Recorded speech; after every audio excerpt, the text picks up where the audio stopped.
Hi everybody, and welcome to this edition of Market Shapers. I am really excited to be joined by Piper Pardue and Reese Atkins of Williams True. Thanks for joining us. Terrific. Thank you. Happy to be here. Yeah, so you know, it's interesting and kind of reading and looking at some of your bios. It's interesting, both of you you've been in this area for quite a while. I know you're native to the area. Reese, you moved here in grade school. And so I thought maybe we'd chat about is how has Fort Worth and Parker County changed over the years? Like how much growth have you seen in the last 20, 30 years? Well, gosh. Answer. Go ahead, yeah. But, I think it's amazing. I graduated from Aledo High School with 60 graduates in my class, and now there's 480. So just that one school system in Parker County has drastically changed, and that's that's pretty typical for Parker County. At one point, it was the second fastest growing county in Texas, and obviously Tarrant County is already pretty big. So, yeah. It's continuing to grow as well. Yeah. Have you kind of seen probably your kind of market expand, the different areas that you're servicing? Yeah, I think so. I mean, it seemed like we initially just focused on eastern Parker County. Now it seems like a lot of the growth has gone to Peaster and Brock and west of Weatherford, and of course we still handle some stuff in Fort Worth. We're at Eagle Mountain Lake, so I think it's amazing because for the longest time it was Fort Worth and then maybe Weatherford, but now there's so many areas in between that a lot of new growth, a lot of new homes, and people fluctuating too. So. And are you seeing? Is it maybe it's a combination of both? But is it a lot of like people local to the area that are just kind of wanting to get out to more space, or is it new folks coming to North Texas and that's just kind of finding like that's their piece of home that feels good to them, and a little bit of both? Or seems like it's both. And people are looking for different things. I think the buyer in Tarrant County is different than the buyer in Parker County.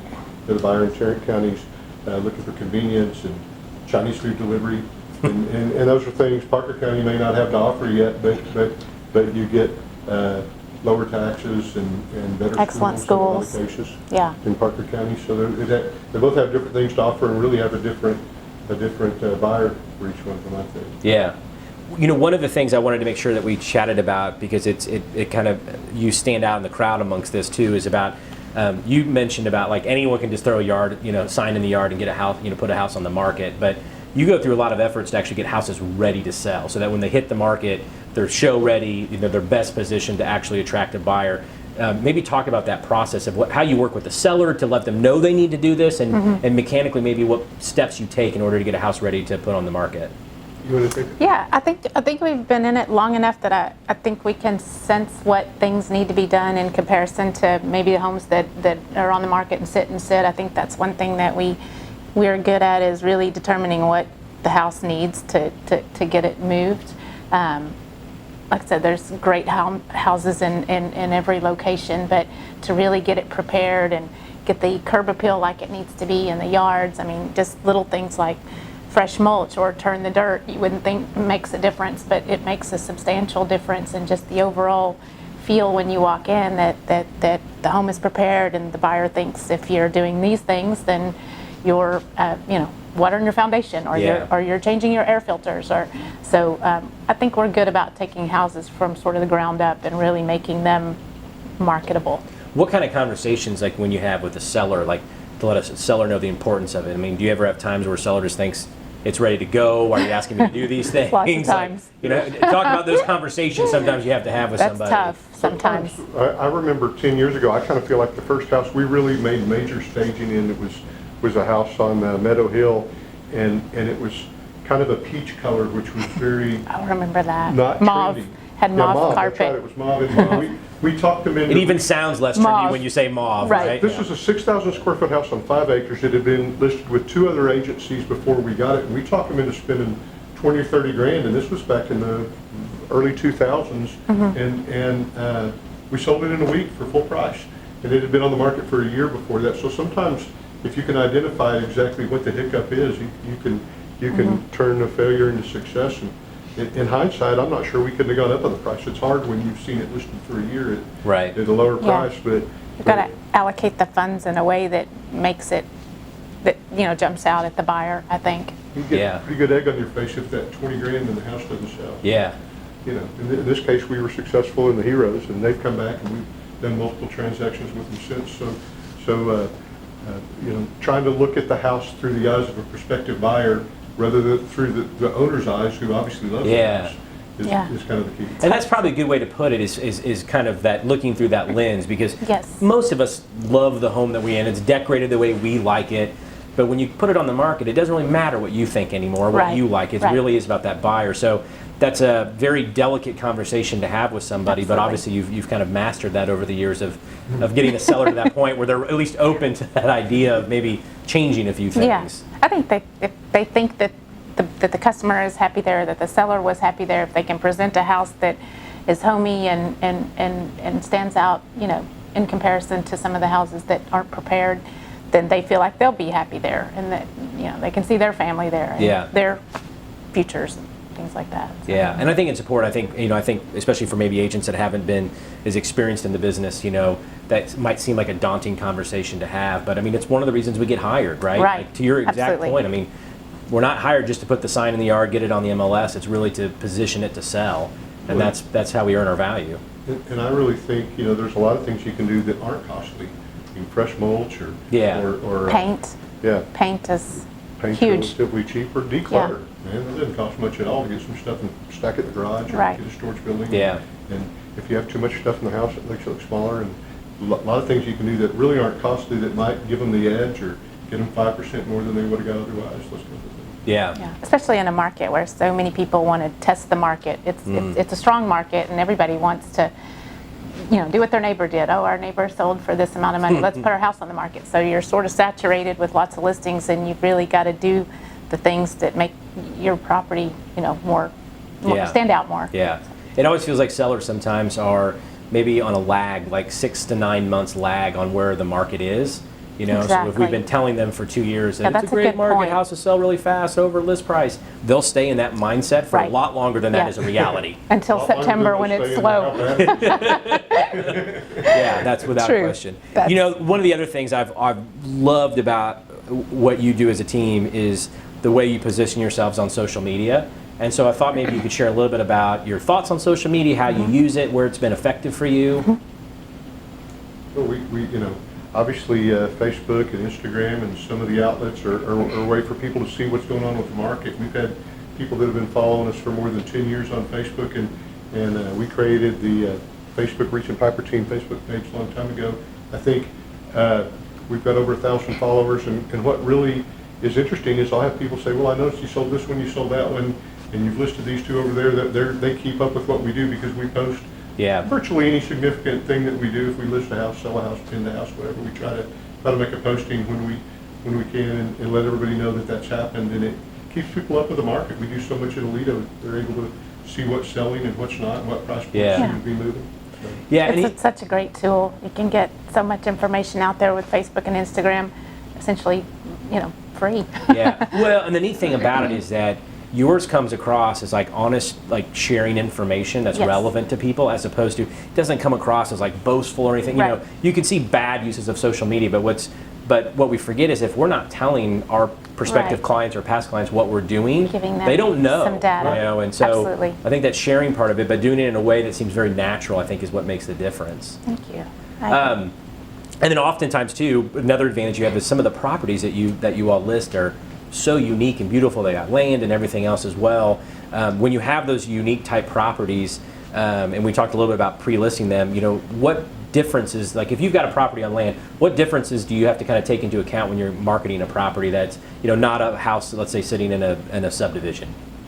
we use different websites. We use lands.com is a website that we pay for that seems to make a big difference. And a lot of people searching for land aren't searching Realtor.com or Zillow or some Yeah. of the more popular sites. They're looking on a more niche site that's gonna just have the types of properties that they're looking for. Yeah. Yeah, I think knowing the demographic, if it's going to be a cutter or a horse shower or whatever the demographic is, we're going to run cattle on it. I mean, I think we're good at sort of looking at the land and determining, okay, this might work for an arena, or this might work for this shop could be a barn.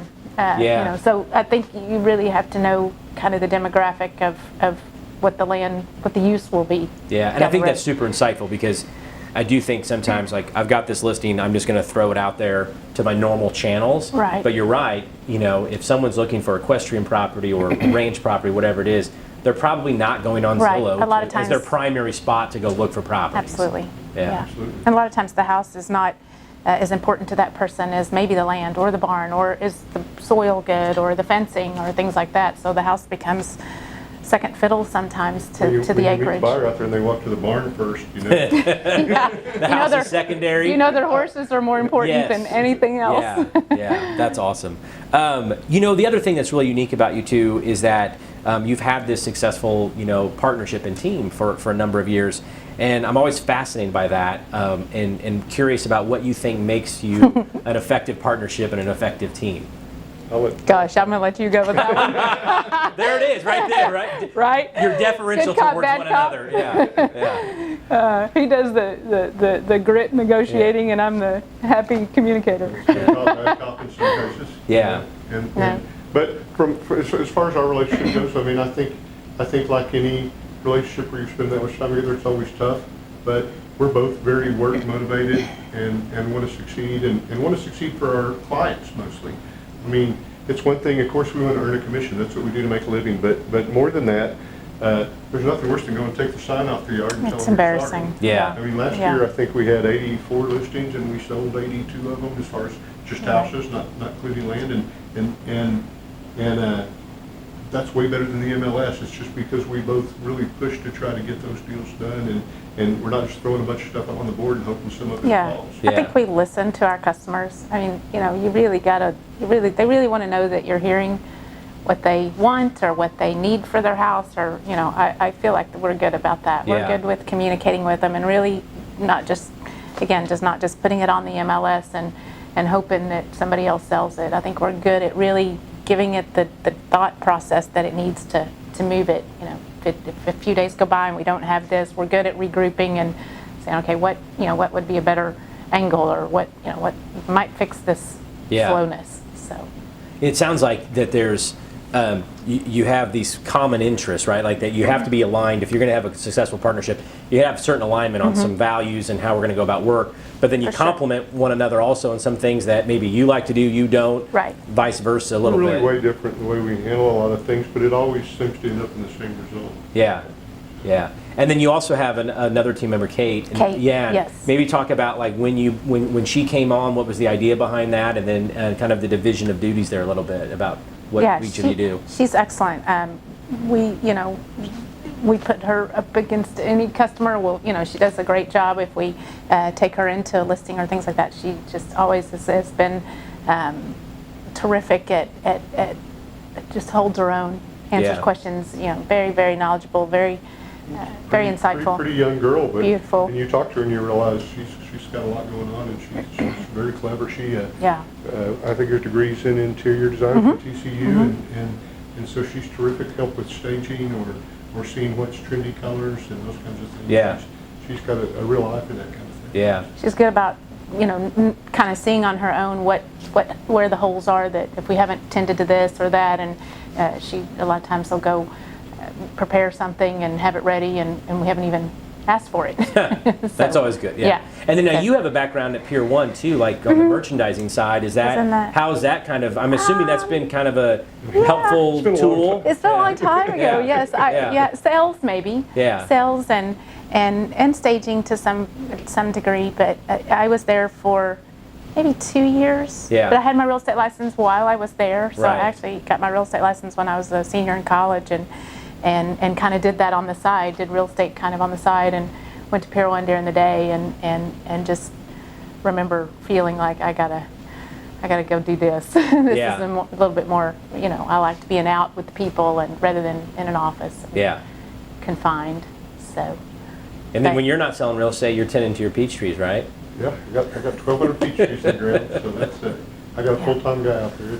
It's a neat hobby kind of thing. And Parker County's the peach capital of Texas, so. And don't you have the first organic peach of Parker County or something? Right now, we're all organic. Hopefully, we can keep that going. You know, you never know when something's going to come across that we might have to take a different path. Yeah. But as long as there's an organic solution, we're taking it. And my peach trees are 5 or 6 feet tall and bushy, and we'll get a crop next year with our really first big crop coming in 2021. Yeah. And have you found that to be like kind of a nice kind of a mental separation, like a break from real estate? Like, is it? Oh, Yeah, yeah. I mean, kind of an escape a An little bit. outlet, and- nice yeah. outlet. I don't sleep a lot. I never have, but I'll sleep 6 or 7 hours, and I'll wake up. This morning I woke up at 5 o'clock, got on the tractor, went out.